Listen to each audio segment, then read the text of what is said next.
నమస్తే, నేను సంజన. అప్డేట్స్ చూస్తే భోగాపురం ఇంటర్నేషనల్ ఎయిర్పోర్ట్ ను వచ్చే ఏడాది మే నాటికి ప్రారంభిస్తామని కేంద్ర మంత్రి రామ్మోహన్ నాయుడు వెల్లడించారు. వచ్చే నెలలో ట్రయల్ రన్ నిర్వహిస్తామని, విమానాశ్రయాన్ని అందంగా సిద్ధంగా చేస్తున్నామని పేర్కొన్నారు.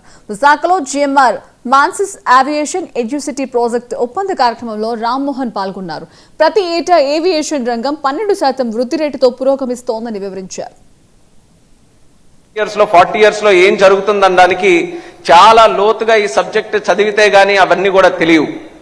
కానీ చంద్రబాబు నాయుడు గారి తాలూకు ఆలోచనలు మాత్రం ఎలాంటి సబ్జెక్ట్ అయినా ఎంత లోతులో ఉన్నాలన్నా ఆయన తాలూకా విజన్ ఎలా పనిచేస్తుందనంటే ఏ సబ్జెక్టులో 30 సంవత్సరాలు 40 సంవత్సరాలు దేశం ఏం ఆలోచిస్తుంది, ప్రపంచం ఏం ఆలోచిస్తుంది, దానికి తగ్గట్టుగా మనం ఏం ఆలోచించాలన్నది అది ఆలోచించే శక్తి కలిగిన ఏకైక నాయకుడు మన నారా చంద్రబాబు నాయుడు గారని తెలియజేసుకుంటున్నాను.